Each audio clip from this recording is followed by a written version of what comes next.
Welcome to the Real Estate Syndication Show. Whether you are a seasoned investor or building a new real estate business, this is the show for you. Whitney Sewell talks to top experts in the business. Our goal is to help you master real estate syndication. And now your host, Whitney Sewell. This is your daily real estate syndication show. I'm your host, Whitney Sewell. Today our guest is Sterling Wyatt. Thanks for being on the show, Sterling. No, thanks for the opportunity. Everyone get your notepad ready, your popcorn ready. Absolute golden nuggets and bombs are going to be dropped and fired. Love it. Love it. I'm looking forward to this, Sterling. Always a pleasure. Enjoy our conversations. He always gives me a hard time about I'm not doing enough shows, says I should do 2 every day. I haven't begun to even think about that yet. But probably for that split second, it's like, nah, it doesn't even. But Sterling currently manages over $10 million in capital, which is deployed across $26 million real estate portfolio made up of multifamily apartments and single-family homes. Through the company he co-founded, Holdfolio, he owns just under 500 units. He also has an amazing brand, and we're going to talk about that today and just how he has been successful and really lit the fire under that over the last, year or so, Sterling. And I just love to dive into that and us pick that apart a little bit. Because I know people at home right now are like, they're thinking about their brand, right? Like, what should I even be doing? I don't know how to get started or don't know how to light the fuel maybe to what they've already begun.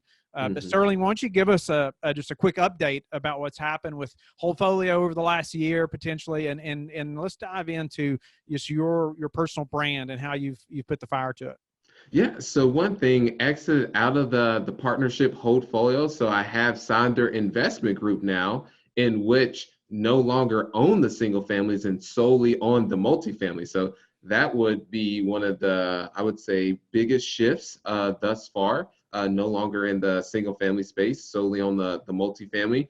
And those of you who are just now coming across me wondering who is this bald guy in front of me, just a tad bit of background, little Cliff Note version is born and raised in Indianapolis, not so good parts of the city where you wouldn't want to walk your dog at night or even during the day, fraternal twin brother, single mother. And just one story for you all in terms of the environment that I grew up in.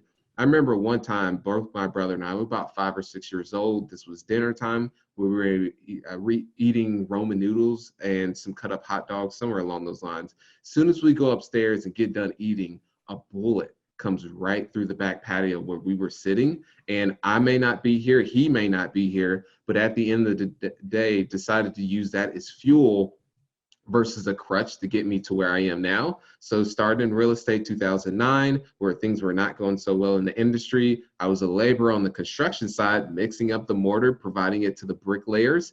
And that's when I fell in love with real estate, not so much the construction. Found a mentor shortly after that because I wanted to get more into the investing. 23 years old, bought my first property, no money out of pocket. Actually had negative funds in my bank account because I over withdrew it, scaled up to 150 single families. And then in 2017, bought first deal, and that was 46 units. And then have since scaled the multifamily, exited all the single families now. Wow, what a story! I love hearing stories like that, and just congratulations to you. I just love stories like that. You didn't just sit back and say, "Poor me." Yeah, be a victim. Yeah, poor me, and just nobody wants to help me, and whatever. Like you fueled your fire, like you said, and even the hard labor, is of mixing concrete. That's not easy. Oh my gosh, that was a huge grind for sure. Great respect for those guys. Yeah, you jumped in there though, and I love though you found a mentor. Tell me a little about maybe a couple characteristics of that mentor and how that helped you quickly. Gosh, so the thing is, I started working with, or you could even say for this individual for completely free. Yes, that is free. I was actually living in a friend of mine's den. So that was a way I had very low overhead. And through that experience, I saw all the ins and outs of the various roles within a property management company. And then also this is one thing I also want to mention. In that time, I didn't have the cash to be able to pay for his services in the mentorship, but I did have the time, which I believe time is even more, more of a currency than actual cash itself. And I brought the value I contributed to that relationship was more of a digital presence to his rentals that he had, his multifamily units, because he was more of an old school operator. And then also he was looking to diversify from multifamily interesting to single family, which most people actually go the other way. And that was value that I brought to the table as well. Love that. Man, that's awesome right there. Be willing to work for free. People think they're like owed so much from the beginning, or that they're so valuable, their time's so valuable to somebody else. But ultimately, let me look at where you're at now, Sterling. And if you hadn't have been willing to give up that time, but look at the education that you gained and just the friendship probably and guidance, incredible. And I tell lots of people, like, and you used a skill that you had, right? And I tell people all the time, they call and say, well, how do you get started? Or how do you find a mentor? I can't afford to pay this much. I'm like, you have a skill, I'm sure, that you can offer to somebody, you know? And I say social media stuff a lot because people that are in their early 20s, I'll say, or whatever, that are, or even high teens that are looking to get into this business, you're so much more efficient on social media than most operators ever thought about being, that are actually in the syndication game, you know, and that's a big skill that I know I could use some help.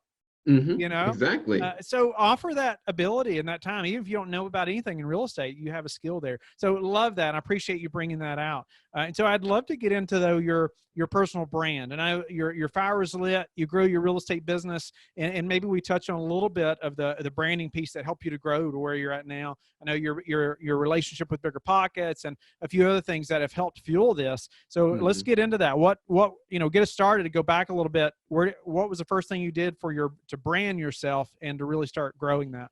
Yeah, so I knew there was a two-pronged approach, and I was seeing more of the personal branding was actually working for, I feel that things have evolved, and not many companies, I mean, you have the larger companies that do the branding through the company itself, but that's even more difficult. And I took the route of, why don't I just personal brand myself? And so the route I took was it all started with one book by Gary Vaynerchuk, Jab, Jab, Right Hook. Absolute game changer. And the premise of that book is value, value, value, value is the jabs. And then the right hook is invest with me, or purchase my services, whether that's coaching and mentors. That's the right hook in essence. But what I've gotten from that is keep doing as much value as you can, and people will automatically decide whether or not to invest with you because you've given them so much value. So that is the premise of how I was able to build my personal brand. And then I use various channels. I have my own podcast, The Real Estate Experience, but at that time I didn't. So I was going on other podcasts and being of value. And then I would leverage biggerpockets.com, go on the forums, and then be of assistance to people. And then I was on the member blog, and then I was able to transition to the main blog. And then the rest just really scaled out from there. Okay. So yeah, so you started increasing your platforms, sounds like. Tell me about, how, I love it. You mentioned that book too. I haven't read that one, but I need to, for sure. So, he's an amazing guy to follow if you're looking for branding tips, right? So tell me minus all the cussing, of course. He's got quite a bit of. Yeah. I don't think it's necessary, but he thinks it is. So anyway, so tell me about, though, let's talk about the Bigger Pockets relationship a little bit. How did you get so involved there? I know a lot of people have tried to do that. I've really lacked being active on there personally like I need to be, but I'd love to know, how you've done that and you use that. Yeah, so from a tactical standpoint, I started in the forums, being of value. And the thing is, most people, they have the limiting belief that, how can I bring value to others when I'm just getting started?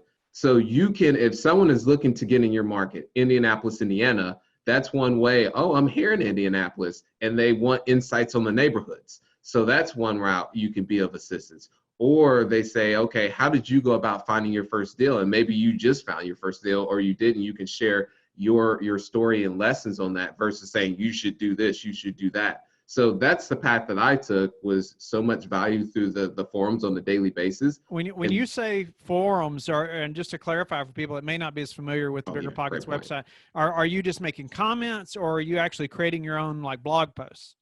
So these are comments. Someone has a general question of, how is Christian Park as far as investing? What do you guys think of that neighborhood? So that's where I would jump into that actual post itself and then comment just with my personal experience share. And then sometimes I would create my own post to start a forum, discussion, dialogue. And then, so I had that. Then I started the member blog, which doesn't get as much exposure as the main blog. So I started doing that. And then I reached out to the editor at Bigger Pockets and say, hey, I would love to contribute on the main blog. She said, okay, well, go ahead and submit an article. I submitted the first one. They turned it down. They said it was too self-promotion.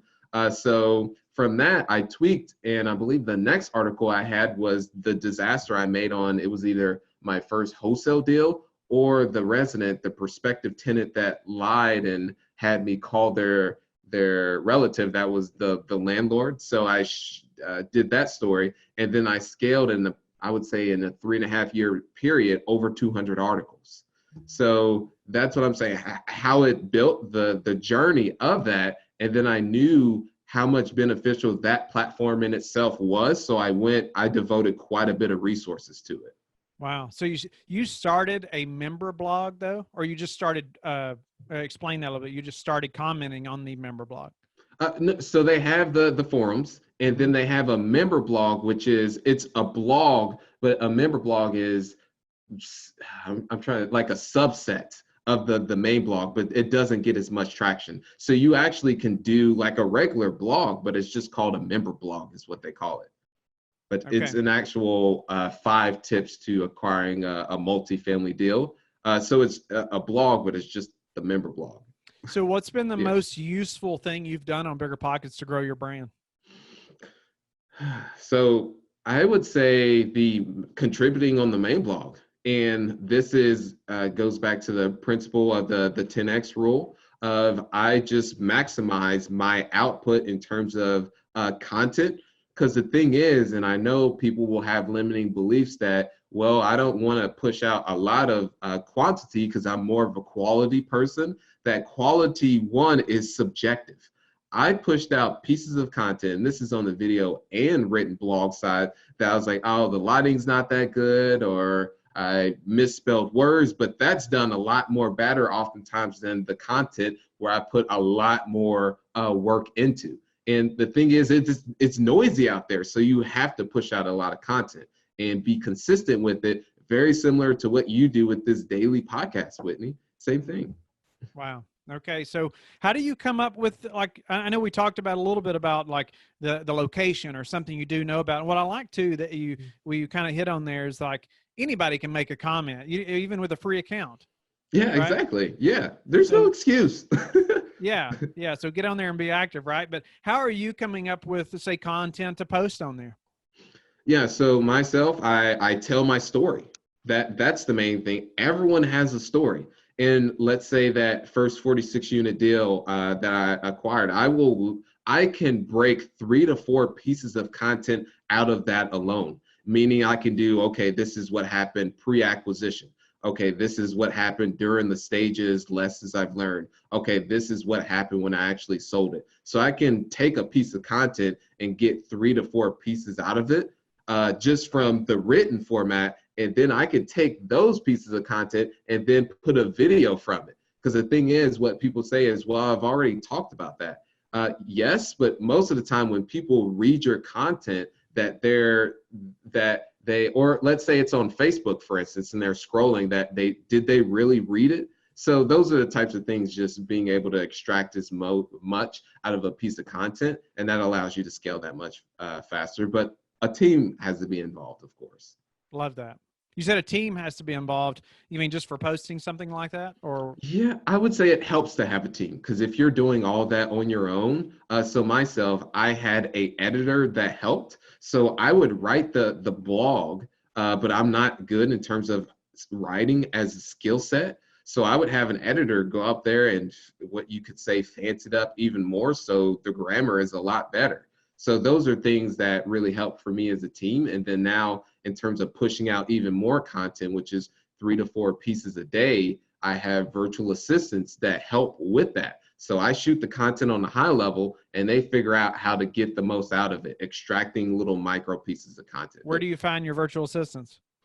So one go-to is onlinejobs.ph. So going direct to the Philippines is one route. That's been an absolute game changer for me. Another one is what most people are aware of is Fiverr.com, Fiverr.com. I use them for more of like one-off type projects. And then there's also, what's the other one? Upwork. Yes, Upwork. I use that for more long-term, but I've had much more success now with just going direct to the Philippines. You get great talent at very affordable rates. Yes, I agree. I've never used that. You say onlinejobs.ph? Yes, instead of .com.ph. Awesome. So tell me the social media channels that you focus on right now to grow your brand. So right now in this today is LinkedIn. The algorithm on LinkedIn, for those of you, if you're not using it, is very, what I mean, the organic reach. When you post a piece of content, let's say video is really good right now. Well, I would even say that's where things are really shifting more towards. So you post a piece of content, the organic reach, what I mean is more people being able to see it. So let's say you have 6,000 people that follow you, you can get close to your 6,000 followers. And if it's a really good piece of content and then more, versus on Facebook, Instagram, other platforms, it's more of a pay to play. So if you have 6,000 followers, it may only reach 200 to 300, and you have to pay for it to see the remaining of your followers. Okay. How about growing your podcast? What have you done to grow, that listenership? So the main thing was, I would say, going back to the launch, and this is building a brand and the content creation. So one thing, going back to Bigger Pockets, all the people that reached out to me and said, hey, Sterling, just want to pick your brain, is no value creation from their side. But that's a whole nother discussion. So I would have whatever questions you have want to be of assistance. So they would ask questions, and then other people would say, just thanks so much for the inspiration. So when I launched that podcast, I went one-to-one on all those people within that. So that was one way I was able to help grow my viewership, was the people that I've already brought value to. And that also allowed my podcast to hit one in the first week under, I think it was either business and real estate, if real estate's actually a sector. But that's what I mean. And this goes back to the value creation, just being as much assistance and serve people as you can. And you say one-to-one. What does that mean?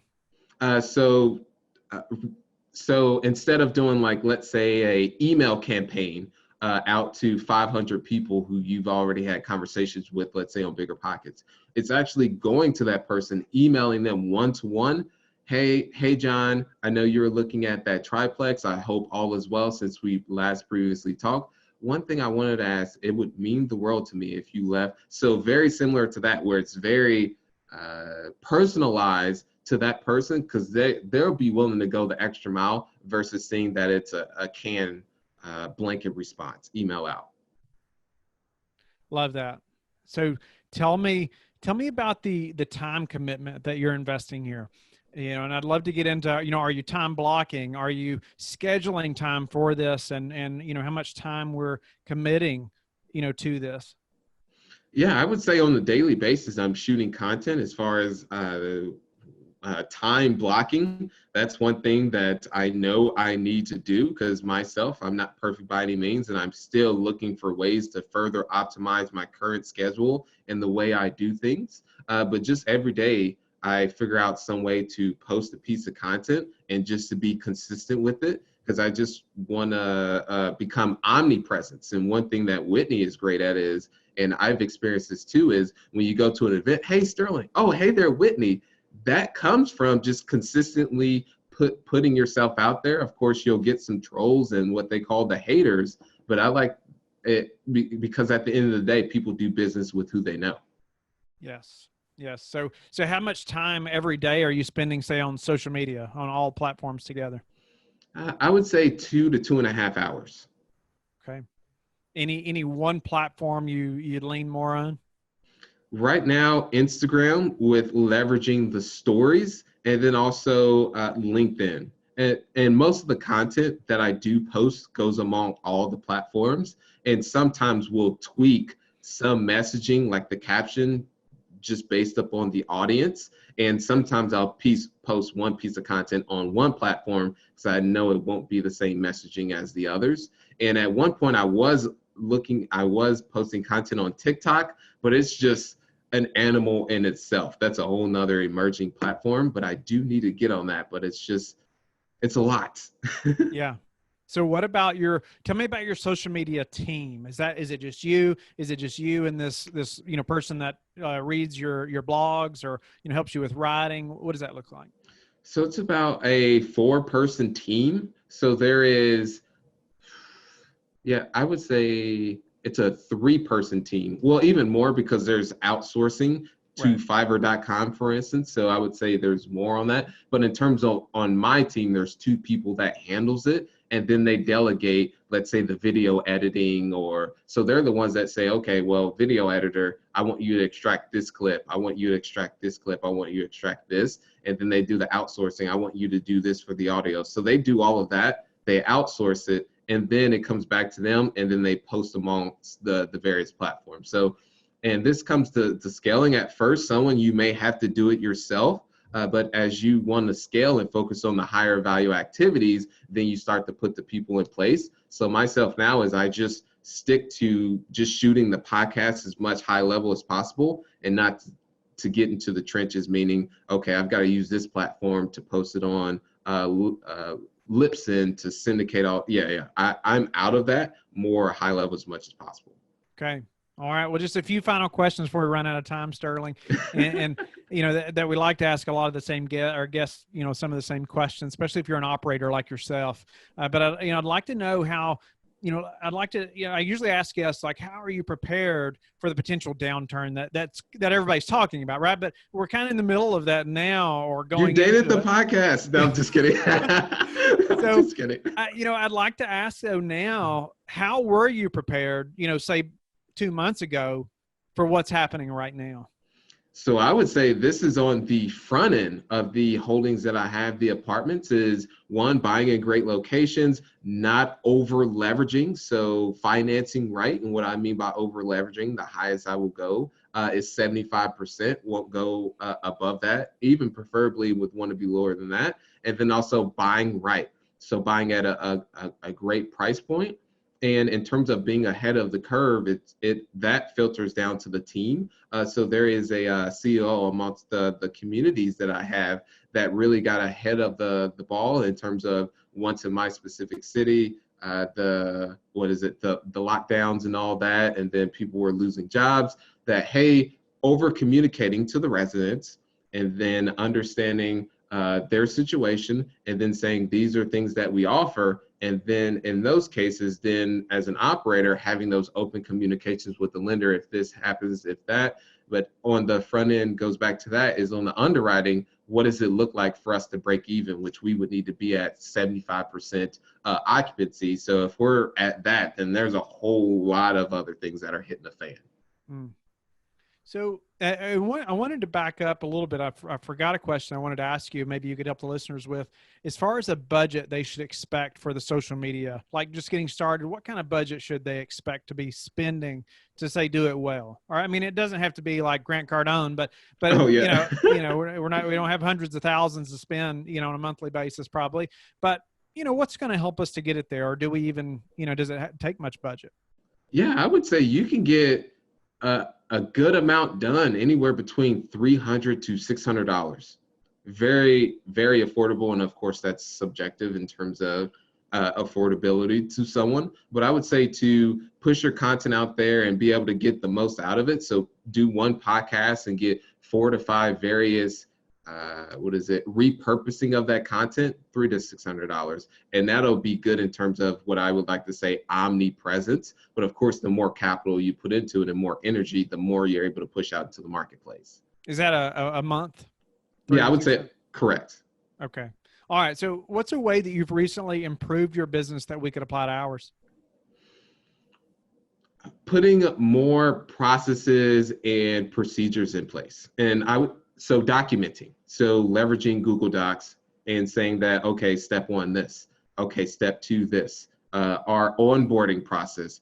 This is what we do day 1. This is what what we do day 2. This is what we do day 3. That way, that's what I've ever learned, because there's the book E-Myth by Michael Gerber that talks about working on your business versus working in your business. So when I first heard that, I didn't understand it, but as I've evolved as a human being and also a entrepreneur, investor, operator, that now it starts to sink in that I need to have a business that should be able to run without me. So what's the number one thing that's contributed to your success? Maybe we talked about it a little bit earlier, but what would that be? Self-improvement. Yeah, I would say once I had this aha moment, which is a whole nother story in itself. But so I was training for a Guinness World Record, world's fastest fireman carry mile. And fast forward to the event, training a year and a half, I bombed the event, failed. And that was a huge unlock for me that said, hey, since that moment, that failure is not so bad. And during that time, self-improvement helped me get through that and really allowed me to unshed and identify my limiting beliefs and replace them with more empowering ones, which I know I have limiting beliefs to this day. And I want to just become even more self-aware of what those are to pinpoint. And I've been getting better at it when I say something, oh my gosh, that's a limiting belief. And then from there, okay, how can I navigate from that? So that's where I'm at. Awesome. No, I love that. And I've been reading more lately too about just the words that come out of your mouth and how important, it is to be positive and not to even say the negative things. And like the negative things you say have like 75% more effect on you than the positive thing, in a bad way. So it's like, watch what you say. Right. But how are you finding investors right now? What's the thing that's working for you? Yeah, I would say at this point in time is just through the personal branding. So various channels, Bigger Pockets has been one, people hearing me on podcasts. There is my own podcast, attending conferences, and just putting myself out there, my name out there, and my story has been a great way to bring on investors, and everything's just filtered through my own personal brand. And tell us how you like to give back. By my story. So towards the beginning, I mentioned about my upbringing. So that's one way is I am completely vulnerable and share my story of how that was. And that's one of my largest whys, is to be an ideal and a message to those people in that environment that you don't have to take this path that majority of people take. This is one that I took, and here's the blueprint. So that's one way I give back. And then also I'm a big brothers, big sisters. So I have a little brother. Wow. Thanks for sharing that, Sterling. I know myself and the listeners have learned a lot from your personal story and just your drive and to be able to go make it happen. And even from maybe a poor upbringing, and in a really hard place, bullets coming through where you all are eating. That's a big deal. Most of us didn't have to deal with something like that. So congratulations to you as well. But tell the listeners how they can get in touch with you and learn more about you and your podcast. So the Real Estate Experience is the podcast. And if you happen to have any questions, you can visit sonderinvestmentgroup.com. And I'm just here to be of service at the end of the day and just help others. Thank you for listening to the Real Estate Syndication Show, brought to you by LifeBridge Capital. LifeBridge Capital works with investors nationwide to invest in real estate, while also donating 50% of its profits to assist parents who are committing to adoption. LifeBridge Capital, making a difference, one investor and one child at a time. Connect online at www.lifebridgecapital.com for free material and videos to further your success.